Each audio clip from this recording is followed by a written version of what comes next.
Welcome to waves media Telugu. Guntur జిల్లా పెదనందిపాడు మండలంలో పుసులూరు, పాలపర్రు, జీజీపాలెం, అన్నపర్రు, కొప్పర్రు, కాట్రపాడు, వరగాని మరియు పెదనందిపాడు గ్రామాలకు సంబంధించిన త్వరలో రాష్ట్ర ప్రభుత్వం వారిచే పట్టాదారు పాస్ పుస్తకాలు జారీ చేయబడునని పైన తెలిపిన గ్రామాల యొక్క సంబంధిత రైతులు వారి యొక్క పాస్ పుస్తకంలో ఏవైనా తప్పులు ఉన్నా లేదా ఏమన్నా విస్తీర్ణము, పేరు, సంబంధికుల పేరు, కులం, ఫోటో, లింగం, ఫోన్ నెంబర్, ఆధార్ నెంబర్, విస్తీర్ణము, మైనర్ గార్డియన్ వంటి వివరములు సరిచేసుకోవాల్సిందిగా ఆయా గ్రామాల్లో ఉన్న సచివాలయానికి సందర్శించి అర్జీ దాఖలు పరుచుకోవలసిందిగా తహసీల్దార్ హేమప్రియ తెలియజేశారు.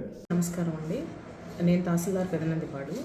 మీకు పెదనందిపాడు ప్రజలకి, రైతులకి తెలియపరిచేది ఏంటంటే, ఇప్పుడు మనకి ఒక 7 ఊళ్ళకి పాస్బుక్స్ డిస్ట్రిబ్యూషన్ కోసం గవర్నమెంట్ వారు కార్యక్రమం ఏర్పాటు చేస్తున్నారు. మన 7 ఊళ్ళు అంటే పెదనందిపాడు, వరగాని, పుసులూరు, జీజీపాలెం, అన్నపర్రు, ఈ గ్రామాలన్నింటిలోనూ మనకు పాస్ పుస్తకాలు డిస్ట్రిబ్యూట్ చేయాల్సి ఉన్నాయి.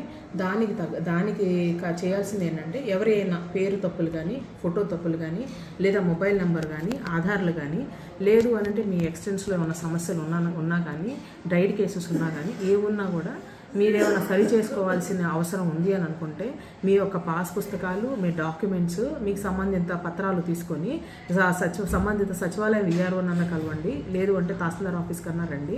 మీ యొక్క తప్పులని సరి చేసుకుంటే, తప్పులు సరిచేసిన కొత్తది ఎర్రర్ ఫ్రీ, ఎటువంటి తప్పులు లేని పాస్బుక్స్ ఇవ్వడానికి గౌరవనీయులైన చంద్రబాబు నాయుడు గారి యొక్క ఆదేశాల మేరకు మేము ఈ కార్యక్రమం ఏర్పాటు చేస్తున్నాం. కాబట్టి మీ అందరూ కూడా ఎవరైనా తప్పులు, పొరపాట్లు 7 ఊళ్ళల్లో ఉన్నాయి అనుకుంటే, మీరు వెంటనే మీ సంబంధిత పత్రాలు తీసుకొని మమ్మల్ని కలిసి ఆ తప్పులు సరిచేయించుకోవాల్సిందిగా కోరడం అయినది. నమస్కారం.